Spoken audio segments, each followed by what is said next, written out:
So we can prove to ourselves that even though we think happiness comes from the outside, we can prove it doesn't.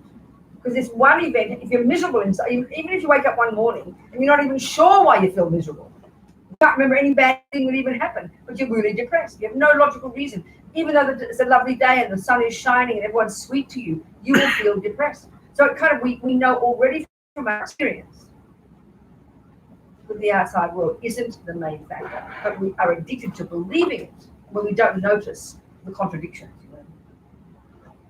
So the Buddhist approach is if you deal with your mind, you can learn to know your mind, and you learn to be in charge of your mind, and you change your mind, and you learn to stop just being a victim of the roller coaster of all your emotions. And the only reason we're a victim of the roller coaster of our emotions is because we don't pay attention to them. We've never learned to pay attention to our mind. You think about it, it's not part of our culture. If we say pay attention to your mind, we're a bit puzzled what it means.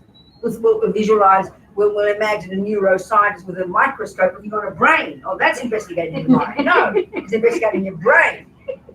But this process is an internal one. And we just don't talk like that in our culture. It sounds kind of weird. Because we're addicted to the outside. So we want happiness, we're going to make sure we get the outside thing. We don't want suffering, we'll try to avoid the outside thing. It's just completely natural and spontaneous.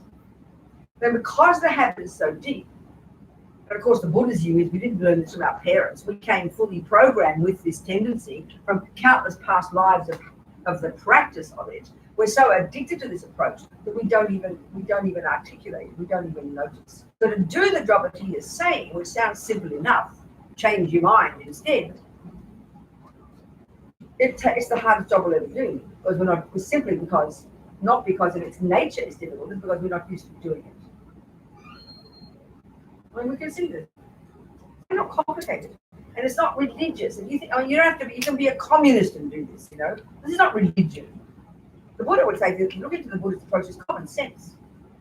Because it means when you're completely addicted to believing the outside world is the cause of your happiness, and then the outside world is the cause of your suffering, you're like a complete victim. You've got no choice because we know, no matter how hard we try, we can't make sure that the outside. But the mind is the one thing we can be something with, because it's our own personal viewpoints. And what it means by changing your mind is changing your viewpoint. What the mind is a bunch of viewpoints. So it seems to get a bit abstract to us because we think of emotions. One of the key things in Buddhist psychology, when we start to become very familiar with our mind, we learn to meditate and learn Buddhist psychology and learn to become familiar with what's going on in our mind.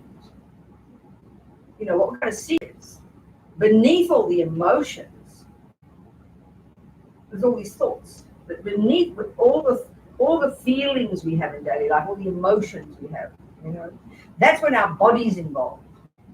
And that's only then that we notice what's going on in our mind, when our body is shaking. I mean, when you see a person shouting and their mouth is open and tears are coming out of their eyes and their fists are flailing and they're kicking and screaming, you go, oh, I see, she's angry. Well, you're seeing that their mind is so powerful, there's so much emotion, that even the body's involved. But that person didn't see what was going on until they started shouting, even themselves. Because those emotions are driven by, underneath, more deeply, a bunch of stories, a bunch of opinions, a bunch of viewpoints. So it sounds a bit shocking initially to say that anger is a viewpoint, attachment is a viewpoint, jealousy is a viewpoint, anxiety is a viewpoint. They are. But that's why we have to hear beyond the emotion, beneath the emotion, which is just the physical, to get to hear all these endless stories in our head, never stopping. And they're all opinions about things. Which initially seems quite shocking to say it, but this is that. And once we start being familiar with that, it's at that level that we can start to work on our minds, start to be in control of this roller coaster of going up and down like yo-yos throughout our lives. But of course, it's the hardest job we'll ever do, not because in its nature it's difficult, but because we're not used to doing it. That's all. Perfectly reasonable job. It's just the hardest job we'll ever do because we're addicted to the opposite job. I mean, this is what's the common sense. And this is Buddha's view. This is Buddhism. But it's not like he owns this. He didn't make this up. It's just common sense, he says. It's common sense. But we have to see it ourselves. So the first level of what, the first reason why you want to do this job is because that's how you get happy. Not wholly reason. It's not even for the sake of other people yet. The reason to navigate your own mind, the reason not to just be following from pillar to post everything, the reason not to be addicted to the outside world, the reason to want to know your mind and change it. The first reason is so practical because that is what will give you what you want, which is happiness. And why? How come that can cause? How come knowing your own mind can cause you to be happy? Because you're in control of what's going on. The way Buddha talks about ego is kind of interesting. It's not like some big, fat, stubborn, big person with a big ego. Ego is really like being a victim. And that's how we are when we're completely addicted to the outside world, believing the happiness is out there and the suffering is out there. We are a complete victim. We're like being pulled from pillar to post, like a puppet on the string. No control whatsoever. And that's why we go up and down. Because we can see that the outside world is a volatile thing. People change, the weather changes, the food changes, conditions change. People die, people leave us, things happen. So if we rely upon those for our happiness, which we do, we guaranteed you won't be happy, I promise. It's very practical. It's very simple. It's not complicated. But we just don't get the learning from it. We don't get the learning. So even though this job that Buddha suggests,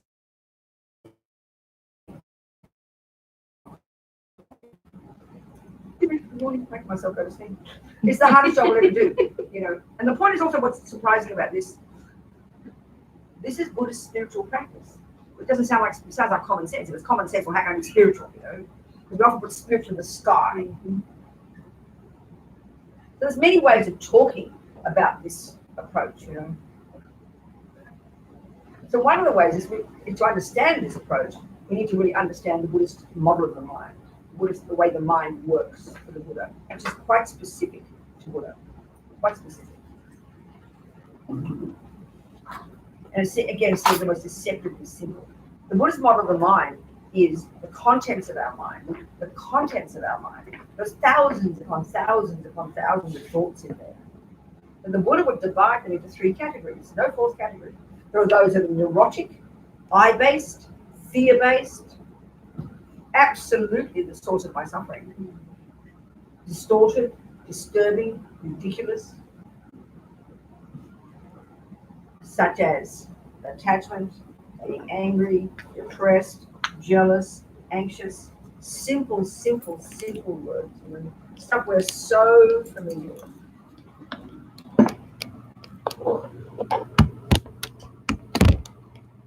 Then you've got the second category of things.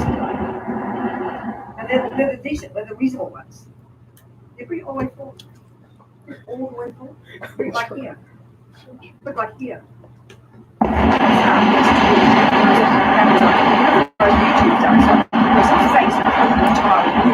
Telescope to see it. I know.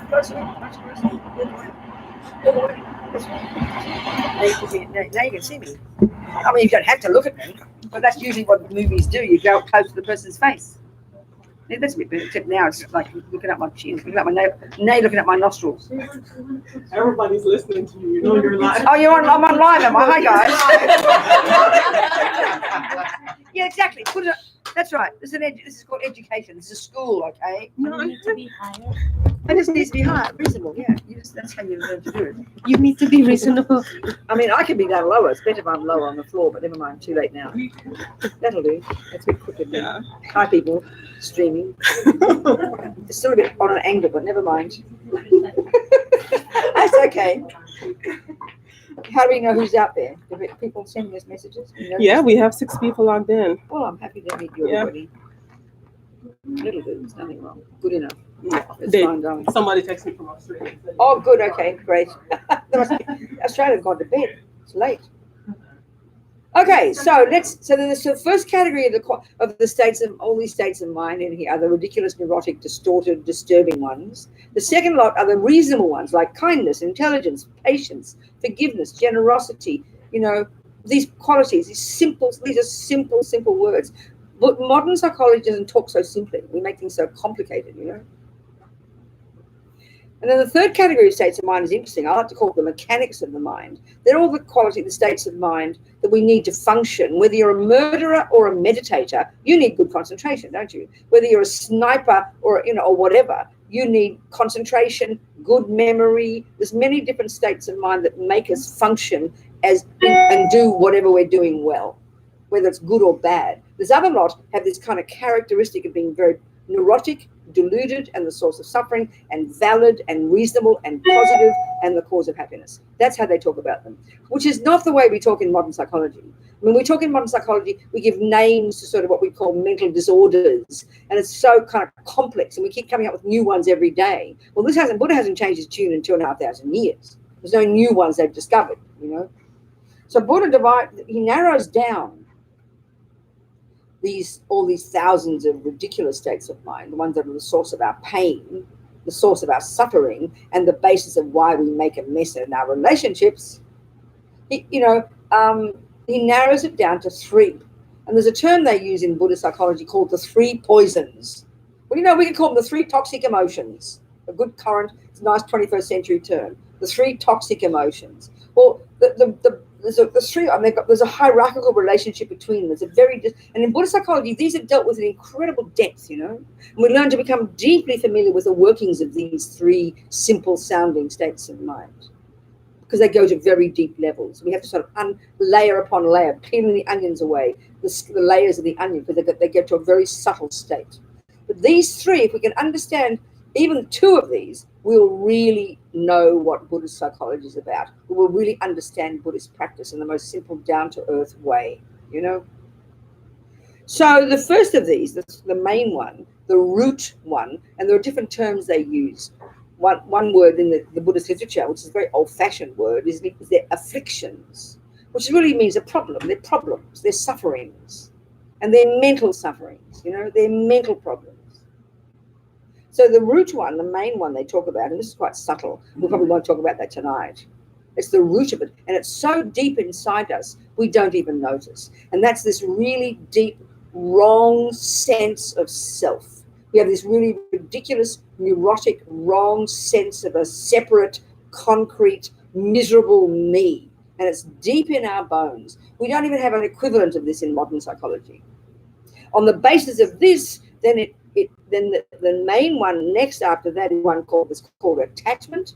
And then on the basis of attachment, it's called aversion or even anger. So let's look at attachment and aversion. And these words are so simple, We don't talk like this in modern psychology at all.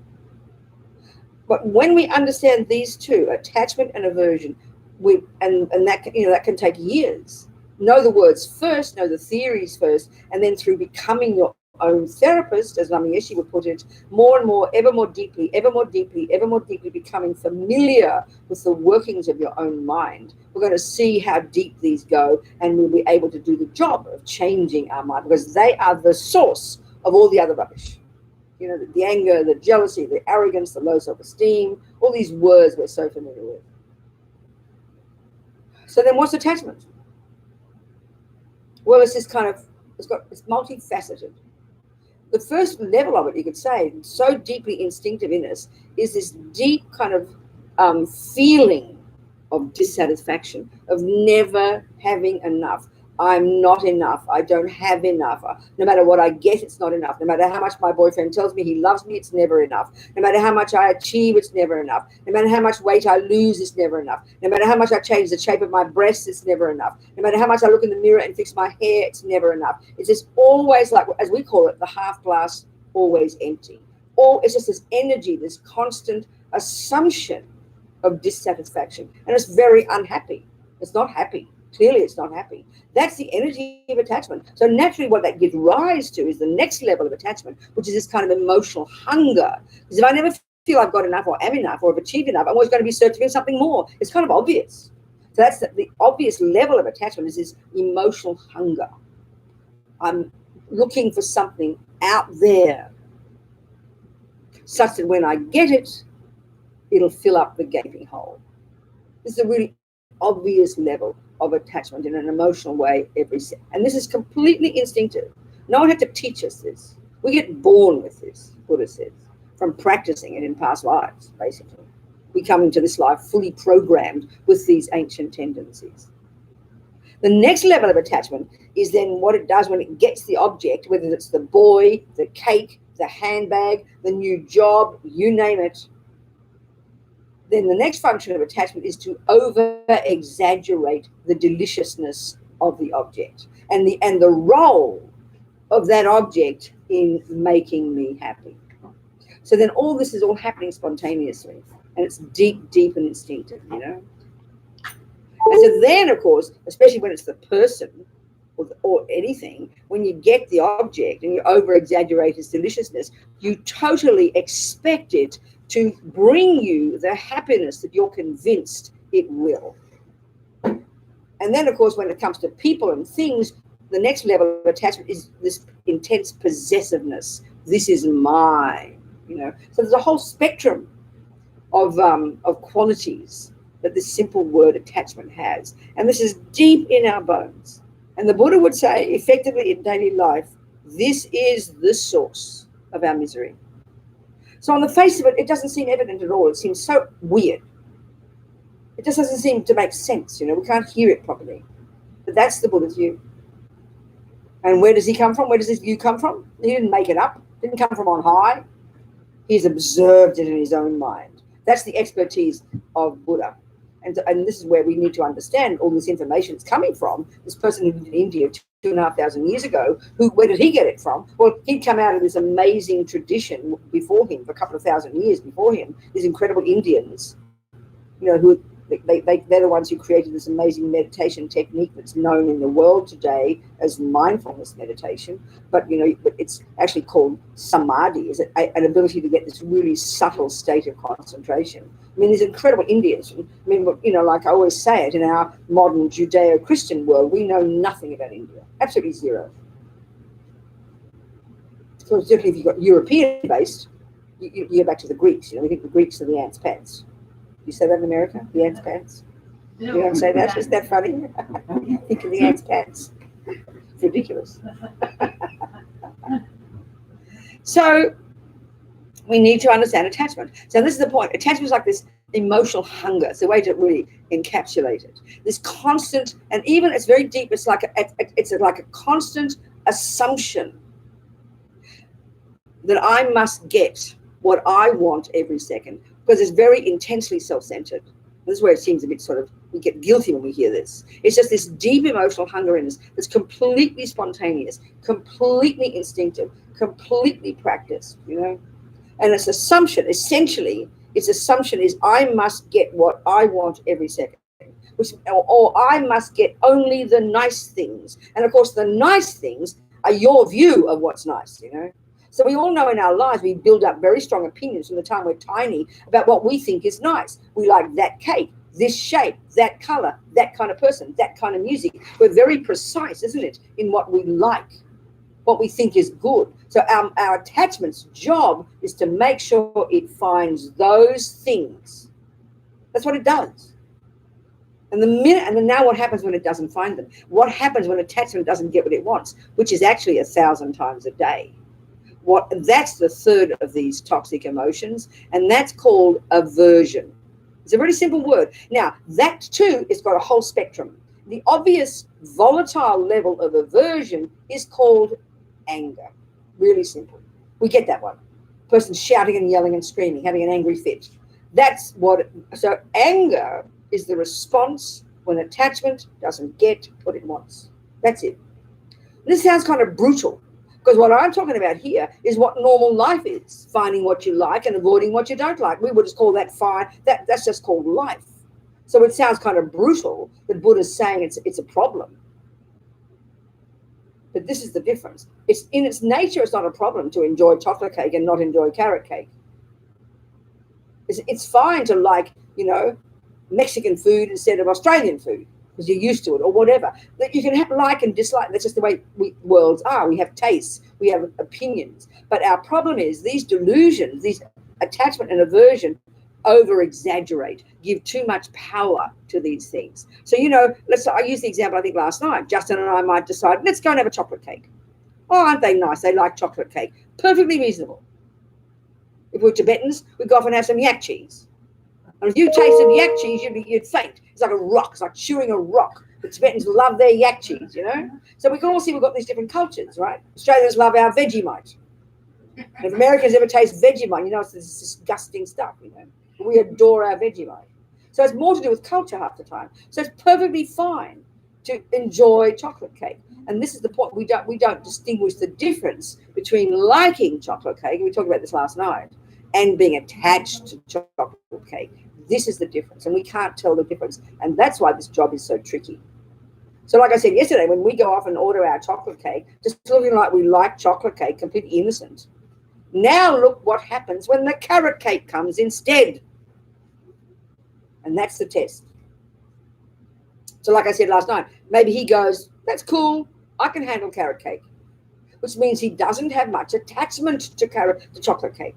He's not fixed on. See, all these delusions, one of the words they use for them, they're very fixated, they're very stubborn, they're very concrete, they're very grasping, they're very intense, they're very ridiculous, all the neurotic states of mind. They've got this quality of grasping of things, holding on tightly to things. It's not comfortable. So attachment is completely neurotic, I-based assumption that I had better get what I want or else. So his attachment, when he hasn't got much attachment, if you haven't got much attachment, but you really can enjoy chocolate cake, that's cool. But he will go, oh, that's cool, I can handle carrot cake. He can change his mind right there. He changed his mind right there. He changed his opinion right there. But when it's attachment, it's so fierce, it's fixed, it's determined, it's got all this expectation, it imagines the chocolate cake, it's wanting the chocolate cake, it believes when I get the chocolate cake, I'll get happy. It's all this big emotional drama that our mind has been writing. And then when I see the carrot cake, I have a panic attack and freak out. You get my point? We all know this. This is the world. So the virtuous qualities, the positive qualities are very spacious. They're kind of easygoing and relaxed. They're more content. They're more fulfilled. They're more spacious. These unhappy ones are fixated and fearful and neurotic, and they cause a panic attack when they're fully, you know, when they're developed, when we have them very strongly. We kind of recognize this, but we don't talk like this in modern psychology because we just think these are normal states of mind. So my response to the chocolate cake, the carrot cake, is panic, because I'm expecting, imagining, believing, wanting, hungering after. In other words, put all my belief that when I get the cake, I'll get happy. And then I get freaking out, get disappointed. That's anger. So anger is the strongest response of this aversion.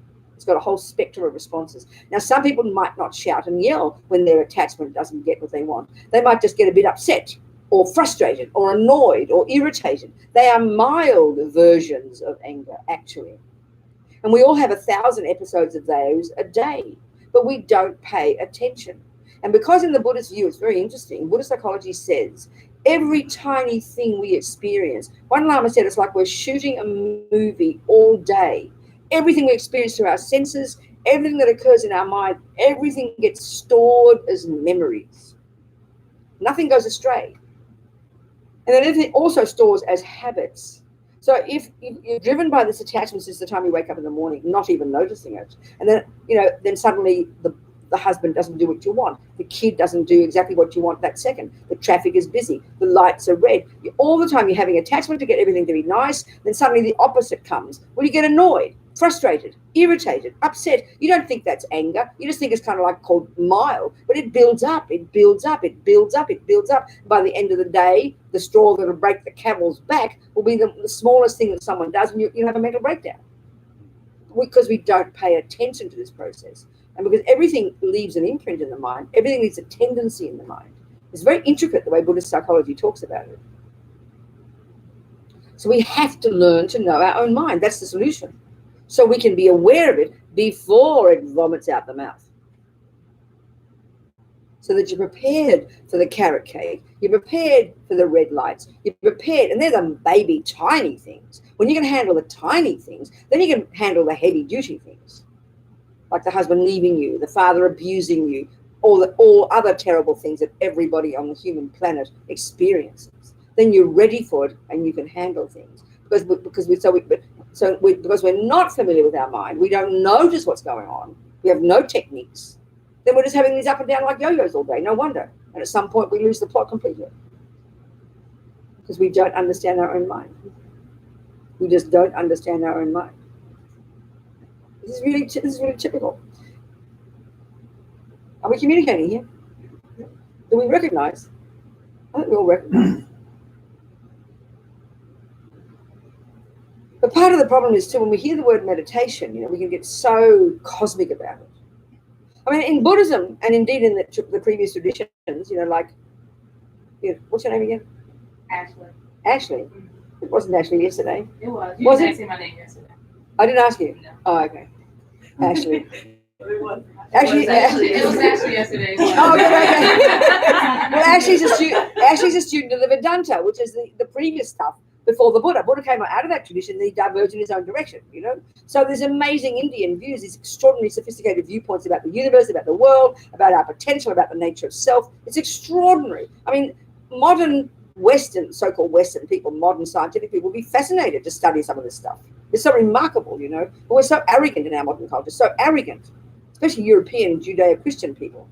We think we're the answer. We think we're this, Greek and all the fancy rubbish is so important. And these amazing Indians are extraordinary in their culture. It's been thousands of years, It's only now, actually, since the Dalai Lama, really, that Indian psychology, Indian philosophy has been kind of coming out to the world, It's very extraordinary.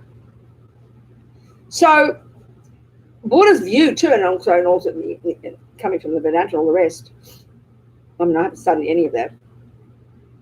The long-term goal is that we can have such potential. It would sound like science fiction to us in our modern world. We have such amazing potential. This mind of ours has unbelievable potential for clarity and bliss and joy and all these words that sound like religion, but they're practical. It's practical. But and that's the long term. We'd blow our minds if we heard the long-term result of really incredible practice. But for me, it's so important just to get it on the earth. Talk on the earth. It's about the daily basic application of this stuff. Otherwise, it's so easy to mystify religion, mystify this stuff, and then mystify meditation. I mean, there are many misconceptions about meditation in modern culture. One is it's an alternative to a pill, which means we only when, if I'm having a relationship with Justin and we're in love and everything's perfect, and someone says, you should learn to meditate, Robina, I'll be shocked. What do you mean meditate? I'm happy. So it proves we think meditation is only when, he leaves me and you're having a mental breakdown, or it's an alternative to a pill, in other words. That's ridiculous. It's absurd. For me, that's a bit like not ever having heard about mechanics for your car, and you don't do any maintenance, and one day at 120 miles an hour on the freeway, you suddenly realize your wheels are falling off. What'll I do? Well, it's a little bit late, isn't it? I mean, this is really a good analogy, It's like we've never heard of maintenance. We know that would be completely ridiculous, but that's what we're like with our minds. So Buddha's approach is start from the time you're born. As soon as you can handle it, learn to know your mind so you can be in control of it, so you can own it and take responsibility for it and reconfigure and change it before it gets to full-blown emotion. That's the practical approach of all this stuff, It's common sense, I tell you. So why it's so hard to do is, one, because we believe the outside world is the cause of our happiness and suffering. Two, therefore, that's why we never look. Two, we think that, that's the main reason why it's so hard to do it. So we've got to really change our assumptions here, start to see the logic of how what goes on in here is the main source of my happiness and my pain. That's the essence of the point that Buddha's making, which on the face of it is shocking, does not seem to make sense at all, because we're so addicted to the other view. But that's the essence of the point, and the implication of that is really profound. So therefore, you've got to learn this practical psychological skill called concentration meditation. You get samadhi in the long term. It's amazing, the results in the long term. But short-term benefit is you start to get some concentration. You start to get some focus. And that means in your daily life, because you've done a bit of practice every morning, a little bit of focusing meditation, you bring to bear in your daily life that capacity for paying attention So now you don't just pay attention to the traffic and what the boyfriend's doing, you're also paying attention to what the hell is going on in here. And that's the key. That's what we have to learn to do. And this is the application of the stuff in daily life, becoming familiar with your own mind so that you can reconfigure it and change it and unpack it and unravel it, which means your thoughts. Nothing complicated, I promise. Your thoughts. All the conceptual stories that are ingrained inside us out of incredible habit. Buddha would say lifetimes of habit, lifetimes of habit.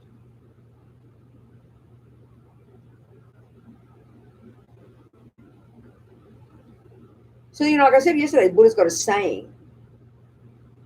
If you can change something, please change it. If you get your boyfriend to behave nicely, you can get the weather to be lovely, you can change the weather, go for it, baby. You can when you're really advanced, they can change the weather, these dudes. But what if you can't change things? That's when the practice starts. That's when it starts. Because the second, if you can change something, and the only thing you change is, when you change what attachment doesn't like, the bad weather, the ugly food, the lousy boyfriend, the unhappy job, the pain in the knee, whatever. If you can change it, go for it. But what if you can't, is the point. And that's the moment of practice. That's when the practice starts. So if I can get chocolate cake, okay, go for it. But what if I can't? Then I've got two choices.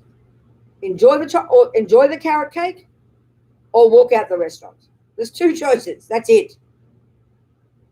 It's not moralistic, it's practical. Because why be miserable? Buddha's saying, why be miserable? Because anger makes you miserable. Jealousy makes you miserable. Attachment makes you miserable. Can't you see? He's telling us. So this is not a moralistic, but we hear it as moralistic. We hear it as, oh, you mean it's my fault? We hear it like Buddha's blaming us, No, it's just practical. So even the first level of practice, he's getting us to see, and forget here about reincarnation and karma. I'm sure let's talk about that.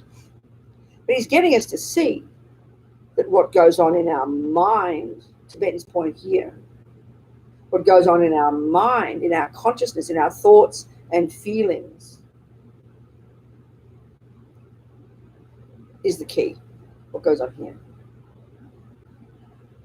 And so all he's saying is, you check the last time you were depressed, anxious, jealous, had low self-esteem, worried, angry, arrogant, you name them. Check the last time we were feeling that. It's really evident we were feeling terrible. It's kind of a no-brainer. And all Buddha's doing is getting us to see that. But in a sense, we can see it, but our problem is, because I'm convinced that it's Justin's fault. But he made me angry. And then we hear that Buddha says, well, you can change your anger. And I'll be really upset. I'll say, what do you mean I should not be angry? I'm allowed to be angry. Justin is the one who did the mistake. Justin should be changing. That's our problem. Because we are addicted to believing. Now, this sounds very terrible when such bad things happen on the planet. It sounds terrible if you've got a father who abuses you daily and saying you're a kid. It sounds almost shocking to say that you can change your anger. It sounds very shocking, doesn't it? I mean, it's clear. If someone's abusing you, you can't say that's cool. And Buddha's not saying it's cool. He's not saying it's cool. All he's saying is we have the power to change our attitude towards it. That's all the point is. It's not moralistic, it's practical. And why you want to do it is because it makes you happy. Why you want to do it is because who wants to suffer? I mean, it's very hard. I mean, if we're a kid, it's very hard to do it. Of course it is. God. But this is the point he's making. So, but we hear it in a very heavy, moralistic way.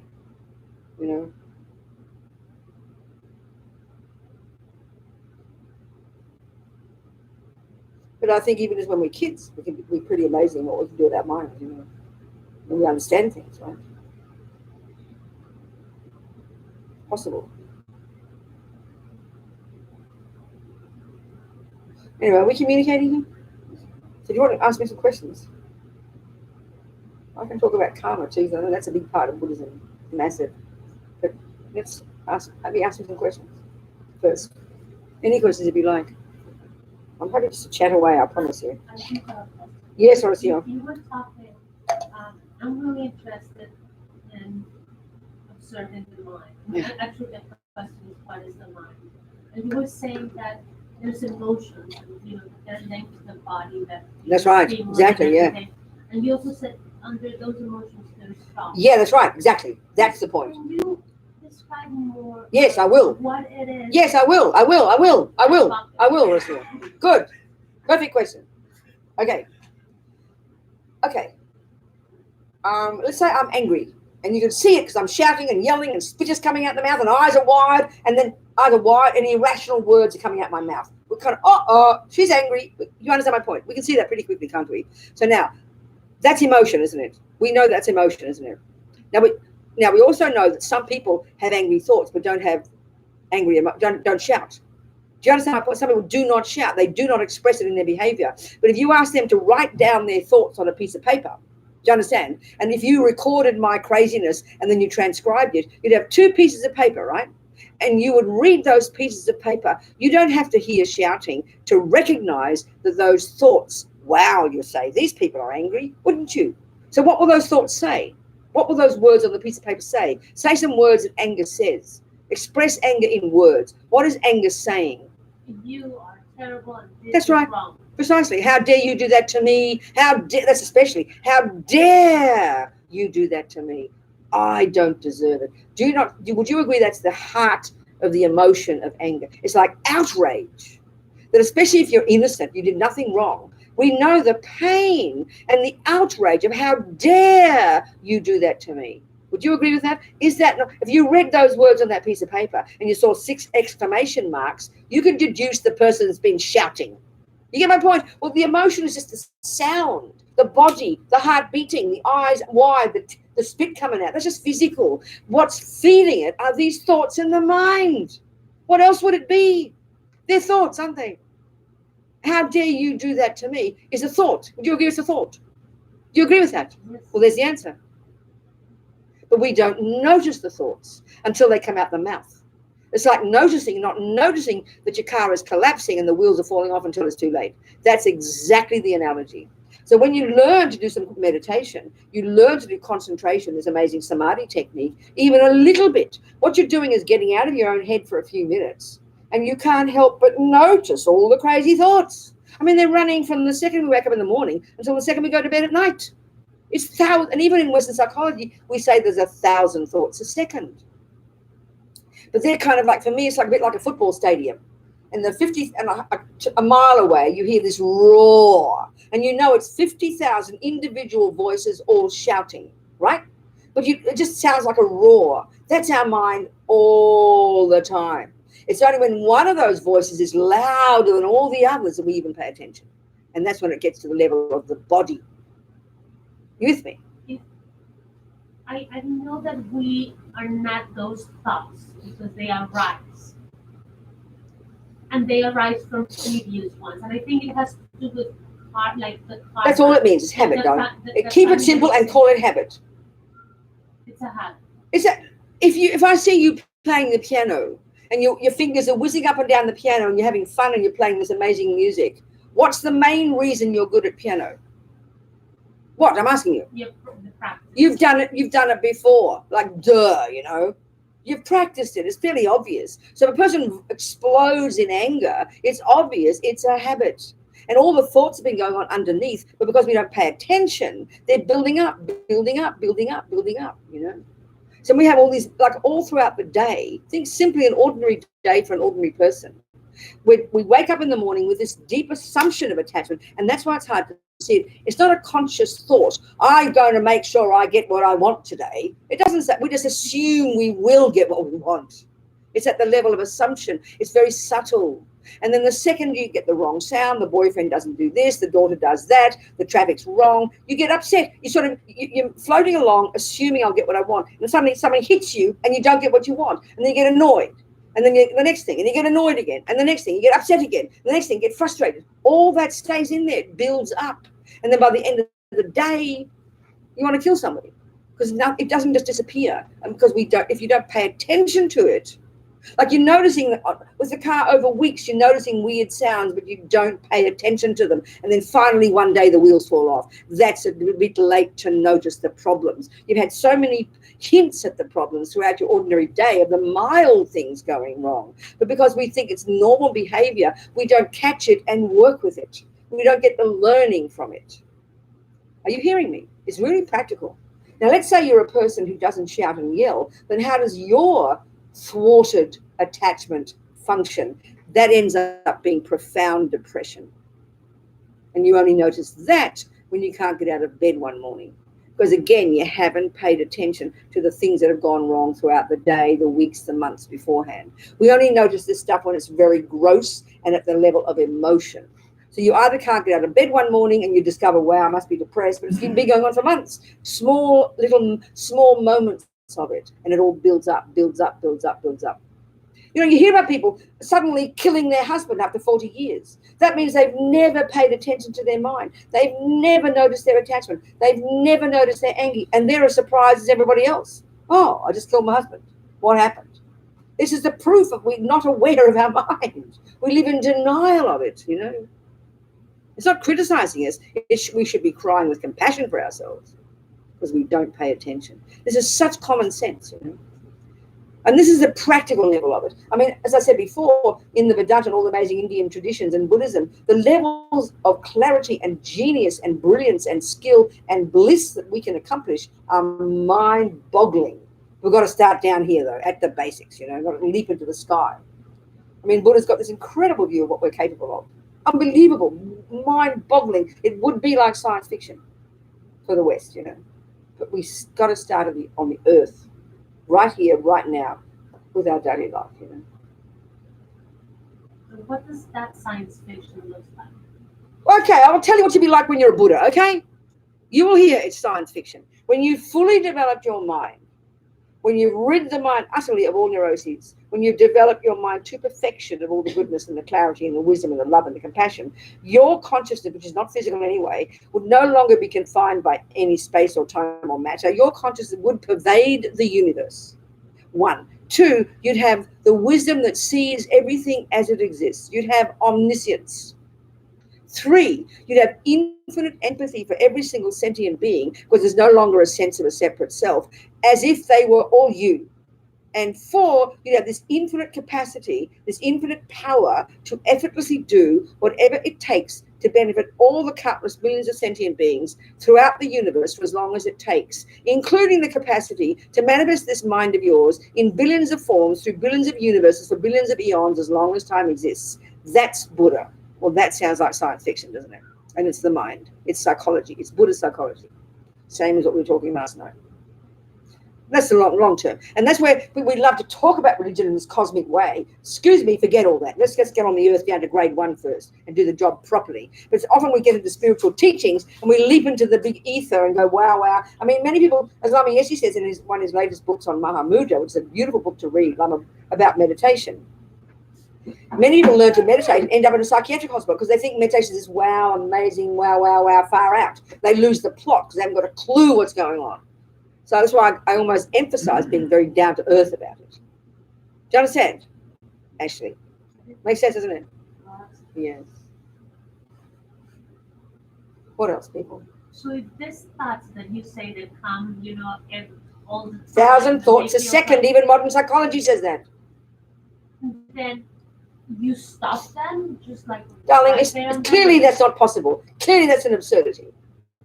Clearly that's nonsense. If you're going at 100 miles an hour, just putting your foot on the brake there will take a while for it to slow down. Well, here this stuff's been habitual for so long, but you've got to start somewhere. That's why if you catch the aversion before it becomes full-blown anger, you at least... So, okay, even more simple. If we can establish, like we tried to before, that when you say anger, underneath all the emotion is just this very strong opinion, an assumption that, even more, let's look at attachment and anger in this way. Attachment is the default mode. It's there all the time, in the depth of our being, in the bones of our being. Ancient habit from countless lives, Buddha says. And it's basically, as I said before, it's basically an assumption, a subtle, primordial assumption that I must get what I want every millisecond. And then the millisecond it doesn't, there's this outrage. How dare you do that to me? I don't deserve it. So you could argue at a more subtle level, attachment and anger are these deep assumptions, all based on this fantasy sense of self. A deep assumption that I deserve only the good things and I don't deserve the bad things. Now, this sounds quite heavy, but it's very powerful. So attachment is an assumption that I only deserve the good things, and anger is an assumption that I never deserve the bad. So that's why we have such suffering. They're deep assumptions, and this sounds very shocking because we would argue that even psychologically we do deserve good and we don't deserve bad. But let's analyze the word deserve, and this is where we have to understand the Buddhist view about karma. It's quite powerful, this concept. Okay, so the view of karma, which is Buddha's view of how the universe is the way it is. He does not posit a creator. Every millisecond of what every sentient being experiences is the fruit of our own past habits, is the fruit of our own past actions, mental actions, and as well as physical and verbal. Because Buddha's saying every millisecond what we think and do and say leaves imprints or seeds in our mind or programs our mind. Okay? So every single thing. So if we can think of our life very simply, we can divide our life into happy experiences and unhappy experiences. Will we agree with that in general? Basically, and we all know we want the happy ones and don't want the suffering ones. So attachment's job, this maniac junkie in us called attachment, its job is to get only the nice things, to find the nice object. And its assumption is that I deserve only the good ones. So the millisecond I don't get the good thing, anger kicks in and it assumes I don't deserve the bad ones. Now the Buddha said, okay, let's just do a little analysis here. If you look in your bank account, you would never say, how dare there be no dollars in my bank account? You don't say, I deserve dollars. You wouldn't say that, would you? Now what's the logical reason you wouldn't say that? It's a logical reason. No, even more fundamental. When it's your bank account, you would never say, I deserve. So if you say, how dare there be no dollars, I deserve dollars, there's an assumption there that somehow someone else should be putting dollars there, doesn't it? That someone else is in charge. You agree with that? But you know it's your bank account. And what's in it is what you put in, baby. So you have to own that, don't you? Would you accept that? And the same with your garden. Who put weeds in my garden? But by definition, it's your garden. So you put them there. We know that in ordinary life. Now, we have this assumption that somehow someone else made me. If you're a Christian, God made me. If you're a materialist, your mother made you. And look at the anger we have towards our mothers. I mean, in modern psychology, they're the mothers, not even the fathers, are the cause of all the problems. How dare my mother make me and then treat me badly? So there's this real assumption we have, which is completely insane, Buddha says, that somehow someone else made you and that they'd better make you happy. But the Buddha says, no, you made you, baby. Your life is like your garden. It's a good way to put it. Your life is your garden, and whatever is in it, you put it there, honey. So that's why the view of karma in Buddhism is so powerful. That's some interesting concept. It's really experientially very powerful. The Buddha, as Dalai Lama says, karma is like self-creation. There's no concept in Buddhism of a superior being making the universe, and who is the boss, and who then punishes you when you do bad things and rewards you when you do good. Buddha has no concept like that. We are the product of our own past. In the same way that what's in the bank is the product of your hard work. What's in the garden is the product of your hard work or not hard work, as the case may be. So when you own it as yours, so you come into this life with your stuff. So that's why when you have the view of karma and you really apply it properly psychologically, you would not have anger. That's the point, because anger is this hubris, this how dare you do that to me? I don't deserve it. When you have the view of karma, there's no concept like that. It's very powerful psychologically. Do you understand? But it's not an easy one to come into because we don't have it in our culture at all. I mean, I've got a Tibetan friend, Jigdrol, who, his parents, back in the 80s, they had this kind of first mini uprising against the Chinese communists since the 1950s, right? And it was all the young monks and nuns who were the ones who were the revolutionaries out there demonstrating in Lhasa. And he said his parents decided to make many Tibetans, so they had 13 babies, but they can't catch up with so many millions more Chinese there now than Tibetans, what to do anyway. So anyway, he was part of this, he was 17 in this demonstration. He got arrested, then got tortured, then got released, then demonstrated again, and then his friend had his head blown off, so he thought he better escape, right? So he escaped in Nepal, and he's telling you about this suffering. And there were tears. His father got murdered, brother got murdered, all these things. And I said to him very casually, I said, Jigsaw, do you ever get angry? And he laughed and said, angry? What for, Robina? It's our own fault. Now, that's heavy for us. To say it's your own fault sounds so heavy. But when you have the view of karma, and I really mean it, sincerely have the view, not just pretend with your intellect. And that's what, I mean, in the same way that Christianity or the materialist view are the views we assume are the truth in our culture, because that's what we're brought up with. But this is what they've been brought up with all their lives. All Tibetans have this view. It's been in Asia for thousands of years. This view is the world view of the way the universe is. It's not some weird view like it is for us. We've never heard of it, right? So for him, it was very natural. So he does not have anger because he knows he doesn't have the view, how dare they do that to me? I don't deserve it. He knows the causes of this are his own past actions. So he doesn't have anger. That's kind of powerful. Do you understand my point? And then also when you have this view too, when happy things happen, you know that you deserve those, they're yours as well. So you own your life, you own your experiences, you know you're the creator of them. It's kind of a powerful concept psychologically, karma. It's not just some interesting philosophical weird idea. It's very profound actually. And it's the source of being able to let go of blame, let go of attachment, let go of fear, because you own it as yours. So you become this super powerful, content, wise, fulfilled, self-connected person. Whereas if you really believe someone else made you, I mean, I've been a Buddhist all these years now. I mean, it sounds weird saying it like this, and I try to take this stuff seriously. I'm trying to put my money where my mouth is.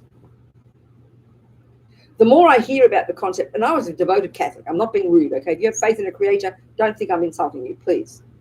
I'm just trying to, in my kind of style, the idea that someone else out there, whether it's your mother or God, can actually create me and put me on this planet and then make me responsible. Excuse me, that's not appropriate.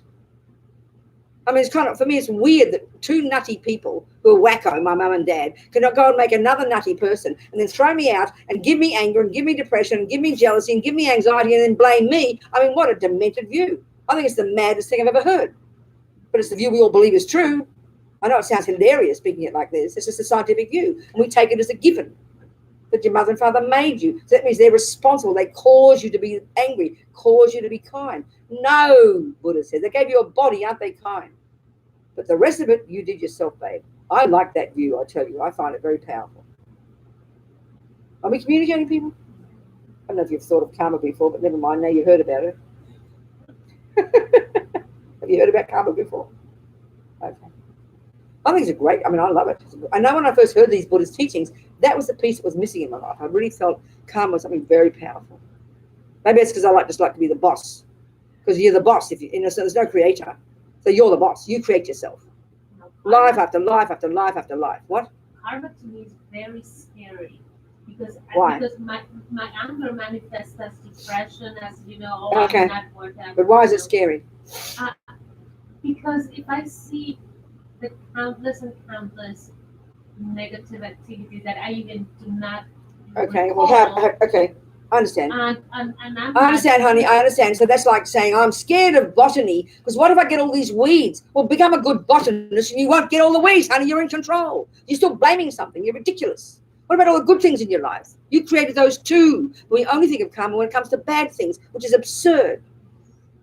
Every damn thing that's ever happened to you that's good. Your humanity, your kindness, your compassion. You've got people who look after you and love you and take care. You've got clothes on your body. You've got a bed to sleep in. You've got a bank that gives you credit. That's the fruit of your virtue. Every single thing that's good is the fruit of your hard work. So you can own the bit of pathetic rubbish that comes. Relax. Come on, get a bigger picture. But I feel that I'm eating the good karma because I do have a good life, and then Well, then it shouldn't scare you. Therefore, it should delight you. The point of it is it shows you're in control. And you can change it. You're in control. You better start being in control if you don't think you are. You're only scared if you don't think you're in control. When you're in control of what? Your life, for God Almighty. What the hell else are you talking about here? The sky? God Almighty, girl. What's the O? Your life, your decisions, your mind. What happens? You're a Buddhist. You tell me you're a Buddhist. You talk like a non-Buddhist. What else? People? Any questions? Let's talk more about karma now. I presented it. Let's just go a bit further. A lot of the times that I kind of find myself falling into kind of depression or trap, something Yes. like that. There's always the I. The I is always. That's right, exactly. Of what's course in it is. That's right. front. And I just. I know. But we've got to just kind of, yeah, it's okay. Slowly. Yes. I have a question. What is the practical, grounded, feet on the earth Buddhist approach for those in the moment human experiences? Like, When in those in the moment human experience, I feel depressed, I feel anger, I understand. You understand? So the Buddhist and in the Vedanta practice as well, we meditate every morning, we meditate every evening. And I remember in the teaching, Buddha tells his students to do your work before you go to sleep. Do your meditation, do your practice. So you could do your practice and still move through life and have those moments that come up. So what are the on the spot practices? Okay, that let's just keep it. can Let's do keep it. in the No, moment? it's not like that. It's not. You're making it too complicated. Okay. Let's say we're trying to learn to be like Serena Williams. She's the goal. She's the Buddha. Just get an analogy. Tennis. Do you understand? So you're learning tennis. So the answer to your question is, what am I going to do when something goes wrong, when I get the ball back and I can't hit it back? Then it's all, the answer has to be, how much practice have I got under my belt? How many years have I been practicing tennis? If you're to start playing tennis for the first day, there's nothing much you can do if Serena's backhand comes whacking at you. You can't do much except learn from it. But if you've been practicing tennis for years, you've got more tools in your toolkit. So when the bad thing happens, you'll be able to access those tools and do something. So the real answer is it depends on how much you've practiced already. It's not set in stone. No, I do agree with But that's that. the answer. I want to clarify my question, so because that didn't. But I've answered it. No. You think I haven't, I know. Yeah. Forgive so me. yeah, I'm being I want to arrogant clarify here. my question. Okay. So yeah, and I'll use the same analogy. Serena is the goal, and I'm on the court, and I don't even know, what I won't even use the term. I don't know what that thing is. Yeah, I don't know what that is. I don't know what the thing is, the ball. I don't know anything. So, or I could have had a little bit of experience, such that I know how to serve. I know that I can so run the question this for way. you, so the question. I'm getting to the question, utilizing the analogy. The question is, what is an in the moment practice But that I darling, can utilize? But it's, Is sweetie, shush. You first of all, you gave the example of a person who's never even played tennis. So you're asking for a person who's never played tennis, what's the thing to apply? You have to learn tennis. The first one. Be careful. That's the answer. That is my point. The answer to your question, what will I do in the moment when the bad thing happens, is depending on how much you've practiced already. So your first example was a person who doesn't even know it's called tennis. Well, the answer is nothing to do except go back to basics and learn the principles of tennis. And then you begin to learn the techniques that you will use on the ground in the moment to help you deal with the balls coming at you. That is the answer. It all depends on how much practice you do. There's no magic set in stone answer. If you're the same analogy about driving the car, if you've never driven a car before and you're going 120 miles an hour and the wheels are falling off, what'll I do? It depends. There's nothing much you can do. You have no tools. But if you've been driving for 20 years, you have a few more tools. So it's a dependent thing, what tools you use, on how much practice you've done. Can you hear my point? You're not satisfied with the answer. I mean, I'm not attached. I understand, but I don't mean attachment nothing to do with it here. I'm just trying to communicate. I mean that the response that I'm getting will suffice. Yeah. What? I mean the answer that I'm getting will suffice. You mean It's okay. it's not a question of okay, it's a question about communicating. Yeah, I understand what you're saying. So again, I'll say it all depends on how much practice you've done. That's the answer, what you can do in the moment. So if I've done years and years of practice, I've got concentration, I've got some level of samadhi, and I know what's going on in my mind, I'll have incredible numbers of tools to deal with the thing when it happens. But if I've got not much practice, there's nothing much I can do. But the first thing is I have to realize after the first example of the person, I don't know any tennis, I realize it's tennis, I better start learning. That's the learning from it. So if I am going at 120 miles an hour and the wheels are falling off because I've never heard of maintenance, then at least if I survive, I can start to realize I better go back to basics and learn and learn to use maintenance. That's the point. It's a dependent arising. How much skill you've got so far, and to see it as a learning is the big one. But if there's a lot you can do to make the car, to navigate the car, that it doesn't crash, well done. But most of us don't know, because we're like the first example. We have no tennis. You with me? I suppose the answer would be to learn there are techniques, to know that there are techniques I can learn to apply. And But that's my question. What are those techniques? Well, That's darling, what I'm asking. but What are I've been saying them. Yeah. Wait, I've been saying them. Yeah. But I'll have to say them again for you. No. Yes, No, you don't have Ashley. to say them again. I hear what you're saying. You're saying like notice the mind, right? Okay, sweetheart. Okay. Notice the aversion. Notice the attachment. No, okay. You know, but from my perspective, it just sounds very philosophic. Of course it is. Hey, Ashley, of course it is, because all I'm doing is giving you a talk about tennis. I understand. Well, then why you keep asking if you understand?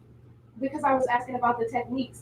But the techniques are for you to, excuse me, I'm giving a talk about tennis. I'm telling you the benefits of tennis. I'm telling you there are techniques there to help you become like Serena. I'm telling your job is to go out and damn well find them, because there are plenty of teachers out there. So that's my answer, if that's the case.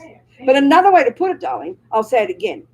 The first level, entry level, junior school level in Buddhist teachings of practice is first control the body and control the speech. Live in morality, live in good ethics. Don't kill, don't lie, don't steal. Now, why would he suggest that?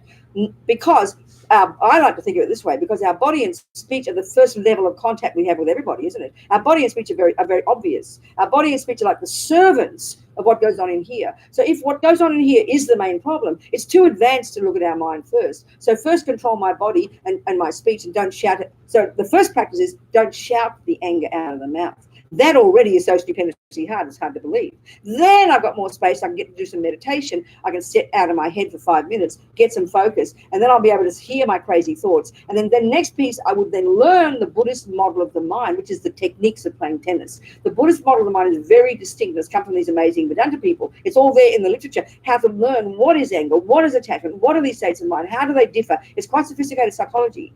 And most of us, even as Vedanta students or Buddhists, don't learn it, but it's all there and it's very specific. So the next step after you control your body and speech and live in vows of morality and don't kill and don't lie and don't steal, meaning harnessing your crazy body and speech, therefore lessening the crazy negative karma and beginning to control your mind. Next level, high school, you learn the Buddhist model of the mind. You learn to know what these states of mind are. First, theoretically, you've got to start with a theory, like learning theoretical for music. Then you have constant concentration. And then those two are the components you use to practice every day, and every day learn a bit more deeply, a bit more deeply, a bit more deeply, and more sophisticated in your mind. And they're the techniques. That's the theory. Thank you. Do you understand? Yeah. Okay, darling. Thank you so much. So we persevered, didn't we? Yes, We did, yeah. I feel like there's a packaging, the way the Tibetans package the teachings. There's sort of like, they call it differently. They use these medieval phrases, but it's like junior school level, high school, and then university, you know. And junior school is like control your body and speech first. At least don't badmouth, don't kill, don't lie, don't steal. Why not? Because that's going to make a mess of you. Then on the basis of controlling your body and speech, you now go to high school, we can get some concentration, learn the model of the mind, and start the real work of being your own therapist. And that just has to start somewhere. It's got to start with a theory. Then you put meat on the bones by doing it every day, isn't it? Then the compassion wing is now on the basis of you developing some amazing qualities. You now can be a benefit to others. You can help them. You can do it yourself first, isn't it? Step by step.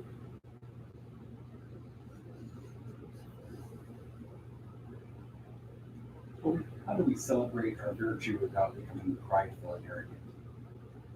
If we understand that or you could argue that all the negative qualities have a good side. You could argue, there's one way of saying it, all the neurotic parts of us have a good aspect too. So you could say that being angry, which I know I'm very familiar with, is the anger level is the neurotic, out of control, getting what I'm determined to get what I want, you know, regardless. But it's action. You look at any angry person, they're very action oriented. So you give up the anger part, the wanting to harm, and you keep the action part. So the action part, getting things done. Angry people are very proactive. They get things done. They've got sharp, quick minds. You understand? But you give up the anger part, the neurotic, eye-based, pathetic, self-pity rubbish. But you keep the action energy. Do you understand? Now, patient people are wonderful, special people. Like you be like that. You be an angry type person. You've got a sharp, good damn mind. You know, I'm not meaning to be rude to you, but you've got a good, sharp mind, which means that quality is you always keep that one, but give up the other part, which is what I'm trying to do. So then you've got patient people who will put up with stuff, who aren't panic-stricken by the bad things that happen, but it goes internal. But never mind, patient people, the bad side of patience can be passivity, putting up with things you shouldn't put up with. So we've got to look at the one aspect and give up the rubbish one and retain the good one. So anger, I remember always met Martin Luther King. It blew my mind. Martin Luther King said, and you can tell he was a patient guy. I mean, I always remember because I was a real fan of Malcolm X. You know, I loved Malcolm X. I think he's an amazing human being. And I mean, and I used to think Martin Luther King was a bit wimpy, you know. I was so arrogant, you know. But now I can really see he's an extraordinary human being who wasn't angry. But he said, it's good to be angry. It's good to find fault. My God, look at the racism. Look at the rubbish. Look at the suffering. But then you say, what can I do to help? So that's the other aspect about using action energy. So for me, instead of wanting to destroy things, when I was an old radical lefty, running around shouting and yelling and demonstrating, wanting to destroy the planet and, you know, kill the pigs and everything else, instead of that, right? Instead of that one, see the problems and then go, how can I help? That's compassion. So there's a good side and a bad side. I've got to learn to see the differences. That's quite subtle. Do you understand what I said? What I mean? So what was the question particularly you asked? Virtue and how not to become prideful. Oh, okay. So then there's arrogance and then there's self-confidence. So think of two, I'm just using an example. Think of two people who are really good at something, both the same thing. Well, the arrogant person will be very self-centered, very self-conscious, and very nervous about meeting anybody who's better than they are. And they'll be very offended. They'll be very brittle. But a self-confident person will be very relaxed, very content, and happy to meet people who are better because they're content in who they are. And they know their qualities, but they don't wear them like a big badge. So don't be afraid of rejoicing. One of our main practices is to rejoice, like I'm saying to you, rejoice in our good qualities, how incredible, our virtuous karma. It's amazingly important to do that. But when it becomes pride, when you over-exaggerate it and you start identifying, me, I'm so special. We've got to watch it like a hawk, but don't be scared of it. We've got to catch and keep it. So the same with attachment and love. Love, you know, I can say, I love you, which means I want you to be happy. It's an amazing altruistic quality. It's under the positive heading. It's other-based. It wants you to be happy. It's an amazing quality. But attachment, which looks like love, but it completely pollutes love. Attachment is I-based. And of course, the only people I love are those I'm attached to. And the only people I'm attached to are the ones I love. So we conflate them. But they're completely different states of mind. So we have to learn the difference. And again, it starts with theory. I mean, you can't just sit with the hands on the piano and play like Bach, or sit there and be like Charlie Parker overnight. It's ridiculous. You've got to learn years and years of practice and theory. That's why theories do stuff. You've got to start with the theories. Then you put the meat on the bones by practicing them, you know. Do you understand? So the Buddha's view of the mind, the distinction between the neuroses and the valid states of mind is profound. We say in England and Australia, they're like chalk and cheese. They look the same, but they're completely different. And you've really got to know them, you know. You've got to see the difference. First theoretically, then in your own mind from practice. Do you understand? What else, people? What's the value or importance in having a teacher on this path? I understand. Well, you know, I've got a feeling anything we've learned since we're born, we've learned from someone else. I mean, I always use the example of making a cake. I never wanted to cook or make cakes. I'm no interest in that kind of thing. But I was living in London and I was a hippie. I was 25. And the first time the thought arose in my mind, I want to make a cake. And then I was going to go back to Australia anyway. So I thought I'd ask my mum. Now, believe me, I wasn't asking my mum just to be nice to my mum. I'd done my market research. I knew she was a valid cake maker. She had knowledge about how to make cakes. So can you know, but this is why you need a teacher. I've never heard of cakes before. I wouldn't know. If someone said we put in 14 eggs, I wouldn't know. So you've got to check. That's why they say in Buddhism, you've really got to use your intelligence, use your common sense, check up on the teachers. Because there are such a bunch of idiots around. I mean, there's even a friend of mine in New York who's an Indian, from India. And her boyfriend, ex-boyfriend, he made a movie. He pretended, he's Indian too, he pretended to be an Hindu guru. He pretended to have an ashram and everybody believed him and had faith in him and said, please be my guru. And he told them it was all a big joke because we'll believe anything when it comes to spiritual. We're like idiots. A person looks like and smells like and acts like holy, we think they're holy. So, I mean, we're really pathetic, you know. So you've got to do your due diligence, check up on the qualities. Now, I didn't think of it like that when I went to my mum and asked her, please, mum, show me how to make a cake. But I mean, I'd eaten her cakes. I'd eaten her daughter's cakes. They were the students. I checked the students. You check the peers. Her peers said she was a good cake maker. I'd done that automatically. So I had confidence in my mum, not experiential. You got to start somewhere there. So when she did say to me, put 2 eggs in and beat it and do this, I didn't say, what do you mean 2 eggs? Why not 10? I shut my mouth and did what she told me. But not because she's cute. I'd done my due diligence and I checked and I was confident that she was valid, that she was with a nice term in Tibetan, rigzin, knowledge holder. She was a cake maker internally. But you can't just believe what people tell you. You check first, have confidence. Then, it's obvious you need a teacher. I remember my first experience of that when I was doing martial arts. I'd been this old radical lefty doing, involved in all the politics and stuff. And I started doing martial arts. I found it very powerful for my mind. It was very good. And then when I was a radical feminist, first I was a Catholic, and I blamed all the rich people. I blamed all the non-Catholics. Then I was a hippie. I blamed all the straight people for the suffering of the world. Then I became a kind of radical lefty communist. I blamed all the rich people. Then I was sort of, at the time in London, when I was in the early 70s, I was very involved with a group called Friends of Soledad, who were supporting all the at the time, the Black Panthers, George Jackson and the Soledad brothers. I don't know if you guys study. I heard you don't just study much Black history here. I was telling her off. I've been mean to her. Anyway, I said, do you know about the Black Panthers in 1971? I said, I wasn't even born then. I kind of forgot, she's young. Anyway, I was really involved in all those politics in London because I knew the literary agent of George Jackson, who wrote that amazing book called Soledad Brother. So then I blamed all the white people. And then I was involved, I was a feminist, and I blamed all the male people, of course, because then I discovered I had no one else to blame for the suffering of the planet. So that's when I bumped into these Tibetans, and they said, you should look at your mind. So that was a brand new idea for me, So anyway, when I did Kung Fu, and I was a feminist first, I wanted a female teacher. I wanted a female dojo. So I chose this woman in downtown New York, and I wanted to have, all my friends were there. But only after 2 years of studying with her, I then went back home to Melbourne, and I needed to find a karate place again. And I chose this place that taught the same style. And I told this guy, I was like a brown belt or whatever I was.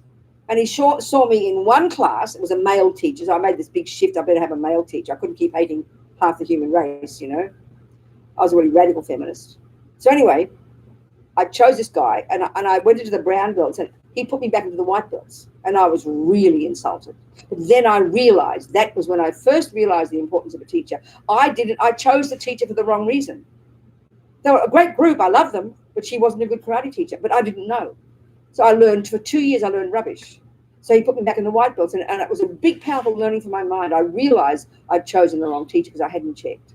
That was the first time I really realized you've got to have a good teacher. Do you understand? It makes sense. Even just to make a cake, then, excuse me, this is uncharted territory here. Achieving, And the thing is, we all know the power. You can read books.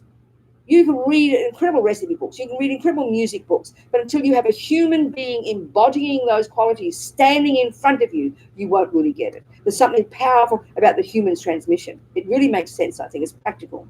Don't you think so?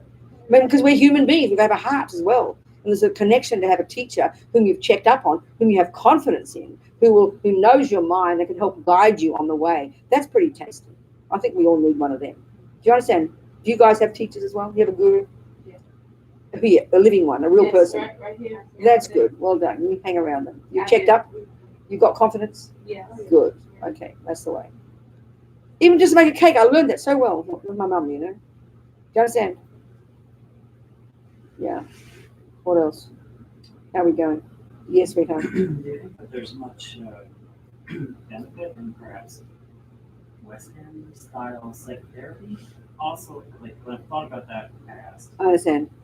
the second thought that comes to my mind after the question is, Yeah. well, are they really psychotherapists? I understand, darling. I If understand. not, that's not really going to No, I understand, help sweetheart. you, like, at all. I feel, the way I put it, do anything that will help you know your mind. If standing on your head helps you, you go for it. If going to a therapist, I don't care what you do. Anything. Play tennis if it helps you see your mind. I saw with martial arts that somehow because it was a discipline, it was because at the time I was a Buddhist later, I did it again later on. Well, I did Kung Fu later, and I was a Buddhist nun by that point. I was studying in London. It was a huge discipline for my mind. It really helped me control my body and speech. So if you want to know your mind well, use anything that will help you do it. Anything at all.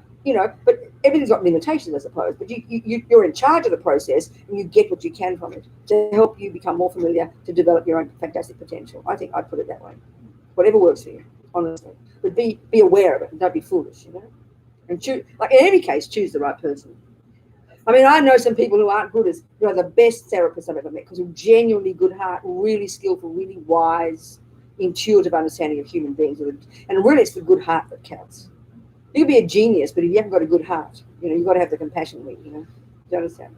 It's my feeling. What else, people? Anything else?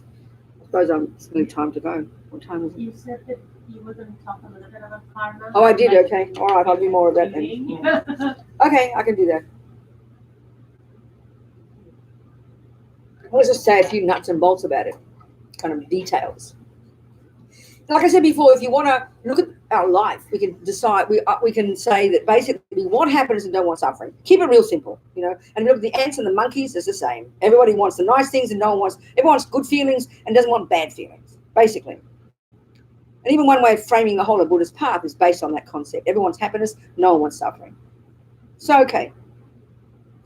Then all Buddha's saying is, hey guys, I've got some methods for getting happiness and stopping suffering. And that's one way of framing the whole Buddha's path. So basically his view is, and this is where the view of karma is, every millisecond what we think and do and say is a karma, an action that sows seeds in our mind. They use the analogy of seeds, programs our mind with that as a tendency, and it leaves an imprint or a seed or a tendency in the mind. Nothing goes astray. So he divides all those things that we do in our daily life in terms of actions that cause happiness and actions that cause suffering. So then he would say the ones that cause suffering, he would label them negative actions, and he would label the ones that cause happiness positive actions. So let's look at what he means by that. So this is a really crucial point. First of all, like I know I mention always, I've got this Catholic priest friend, and I asked him, please tell me by definition, what is a sin? What is a negative action? He said, by definition, it's doing what God said not to do. Now, that's reasonable when it comes to having a religion where you believe in a creator. So as a Catholic, that's my view, right? So then the world is made by this being who's called God. He's the boss. He runs the show. And so this is the point. He said it's a very powerful concept that a negative action by definition is doing what God said not to do. Now, if you think about it, in your mother's household, it's exactly the same. When your kid says, you say you don't do that, and they're being a smarty pants and they say, why not? You know your answer, because I say so.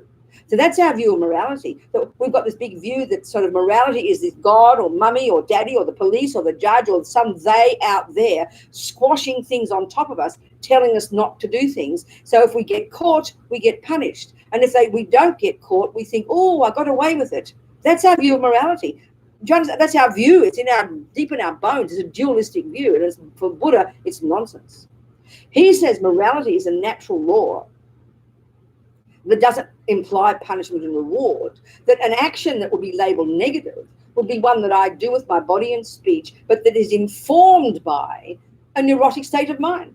So if I, kill that mouse, why? So, okay, the definition of a complete negative action for the Buddha, there's two things. For the Buddha, a negative action has got nothing to do with the fact that he said it. He's like a doctor. If you go to your doctor and she says, don't smoke, Rocio, you might get cancer, you don't say, how dare you tell me you're going to punish me with cancer? People would laugh at you. They know that she's being a kind person who has this knowledge and advises you that smoking could cause naturally cancer. It's nothing to do with punishment, is it? But that's our view of morality. But there's no concept like that in Buddhism because there's no creator. There's no boss. So the Buddha's view is more like that actions that we do that are motivated by anger, by neurosis, by ego grasping, by all the fears and the rubbish and the anxiety, any actions we do motivated by them would be ones that will sow negative seeds in our mind because they're coming from a ridiculous place that will ripen in the future as our suffering. Then every action we do that's motivated by kindness or wisdom or clarity or compassion will necessarily sow seeds in our mind that will ripen as our future happiness. And for the Buddha, this is a natural law. No one runs it, no one does it to us. It's actually simply what occurs. And he would say he's observed this to be so. That's the Indian view too. All these amazing yogis in the past with their incredible wisdom have observed this is reality. This is a natural law, he says. So it's not punishment, not reward. And my Catholic mother used to say, virtue has its own rewards. So there are 4 ways that your negative or positive actions will ripen in the future. The first one is a type of rebirth. So in our case, we got a human body. So for the Buddha, we've like won the lottery. At the time of our past death, and in Buddhist teachings, they go into great depth into the death process, how it works, and it's very technical. But at the time of our past death, one of our virtuous karmic seeds, because none of them go astray, we're keeping them in our bank vault, if you like. One of our virtuous karmic seeds was triggered from very strong, conscious, intentional, non-killing, non-harming practice in the context of a spiritual path. That would have been triggered, which already programmed you to go to Rocio's mummy's womb when she hopped into bed with your daddy a few weeks later. Already that's programmed. You've already got that one down. You've got a human body as opposed to a lion's body or an ant's body. Second, your karma ripens as a tendency. So you look into your mind, you see you've got a bunch of tendencies. You're good at this, you're bad at that, you get jealous easily, you get loving easily, whatever you might have, or whether it's been good at football or good at anything, all your tendencies, they do not come from your parents. They already triggered before you even stopped breathing in the past life. Already your own personality was already programmed from your own past habits, basically. Third, there's a third way your karma ripens. It's called experiences similar to the cause. All the stuff that happens to you. And if you think about it, in our life, since we're born, we've met people and animals and creatures who've been mean to us, and we meet people and animals and creatures who've been kind to us, and they often change roles. That's it. We have people who are nice to us and people who aren't. Every one of those is your own karmic appearance. Every one of those. The people who are kind to you, you've been kind to them. Someone speaks the truth to you because you've spoken the truth. Someone lies to you because you've lied. Someone doesn't believe your words because you've lied. Someone steals because you've stolen. Nothing is an accident. Nothing is random. For Buddha, this is a natural law. There's no one running it. There's no one pulling the strings. There's no punishment. There's no reward. It's like eating good food brings health. Eating bad food brings ill health. It's the same for the Buddha, this idea. So the fourth way your karma ripens is even called environmental. So for example, it's all dealt with in the literature. It's dealt with in great depth, just saying the principles here. So everything we think and do and say, none of it goes astray. Every one of the things we think and do and say gets programmed in our mind and will ripen in any of these 4 ways. So knowing this, it's like botany. When you learn the laws of botany, you can control what you grow in your garden. You know what's there, and now you know what you can, and that's the job of being a Buddhist. You've got to know the laws of karma, not just believe in it. You can't just believe in botany. It won't help. You've got to know it. So you've got to know at least the fundamentals of the law of karma, if you say you're a Buddhist, and then you apply those in your life. Why? First reason, do you know what, babe? I don't want more suffering. I want a decent garden in the future, and you're the one who creates your garden. That's the Buddhist view, the fundamental level of it. So your type of rebirth, your tendencies, your experiences at the hands of others, and even the environmental. So the main cause, for example, of getting a human body would be past non-killing. The main result of non-killing would be as a tendency to wake up in this life with no thought to kill. And that's pretty unusual. On this planet, most people kill something, you know. Even most religions say it's okay to kill, isn't it? The third one, the experience similar to the cause, the result of non-killing is you won't die young and you won't get killed. Fourth, environmental, whatever you eat, you get fat and healthy. Speaking very simply. And this is a natural law for the Buddha, which is very shocking to us in our culture. We just think it's religious superstition, you know. So that's why I don't believe it. That's why I always like to say I take this as my working hypothesis, you know. This is the view I'm using, I've chosen to use to interpret life. That's my choice, you know. That's the essence of karma. So we're in charge of the process. Like Dalai Lama said, karma's like self-creation. We're the boss. I like that idea. I love that idea. It's up to me. And then you stop being a victim. Then you stop getting angry. Then you stop getting jealous. Then you stop blaming. I mean, I'm not saying life's easy. Bad things happen. Terrible things happen. But, you know, and I can see with my friends in prison, I ran this project for years, Liberation Prison Project in this country, you know. I mean, of course, the prison system in this country is outrageous. I don't know if you knew it, but it is. Absolutely shocking. You know, this country's got 5% of the world population. It's got 25% of the prison population. A quarter of all humans on the planet who live in prison in the world live in this ridiculous country. Not because you're all bad, because the bloody system's so pathetic, you know. Excuse me, don't get me going. Unbelievable. I mean, we all know it's unbelievable.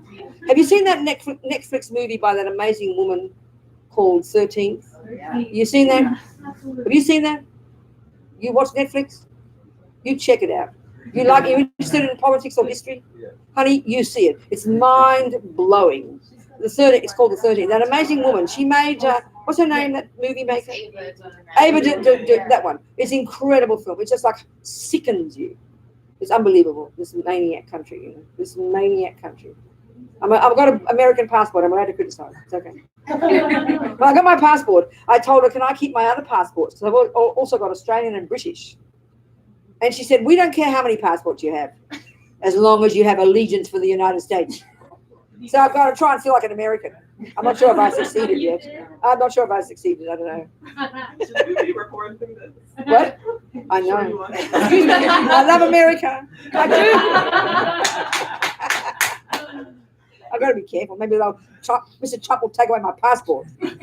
He's doing that to people. Yeah, I just traveled from Mexico last week, and they do tell you in Mexico, like when you're boarding the plane, the customs patrol has the right to check your telephones, so be prepared if they Oh wow, there you go. They do check your social. It has been. Yeah, they would, I'm sure. Well, I mean, I'm probably because I'm a white Australian. They won't check mine, I suppose. No, Mexicans, they don't like the Mexicans. Maybe there's some naughty Australians here. Who knows? There is one, actually, there is one here in Naughty the Australian. detention center that he has been here for many, I think it's years. Australian. Australia, because they're trying. He's in the deportation center. Oh, okay. But there's not enough people deported to Australia, so that they need They have to wait. he has to wait. get a full airplane. Like 10 people in the flight to go, and he's the only one that they be like. That's hilarious. He has been there for a long Oh my God. Anyway, what else do we talk about, you people? Maybe it's enough. Wrap up.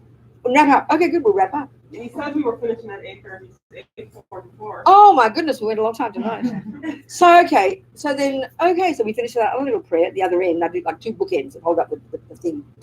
So all I've been doing is talking Buddhist theories. All I can do is do that, isn't it? It's my job. Blah blah, you know. I'm trying to be sincere. All this stuff I'm telling you, I'm trying to put into practice myself. Otherwise, I'd be very naughty, just saying one thing and doing another. I'm doing my best to apply it according to my capacity. So I'm trying to convey it as much as I can. So if there's anything that's been useful from this, even 1%, then go for it. Use it. Give me a 1% Buddhist, no problem. It's up to us, you know, to take any tools from this that might be useful in our life to help us develop our amazing potential for our sake and for the sake of others, because, you know, we impact upon others. So I'll sing a little prayer that expresses that. We call it dedication. Kewadinyu dudag lama sangye drugyune drowa chikyang malupa dei sala pasho Jangchok semchok rinpoche make panam kegyuchig ke panyam pa me payang gong ne gong du pavasho.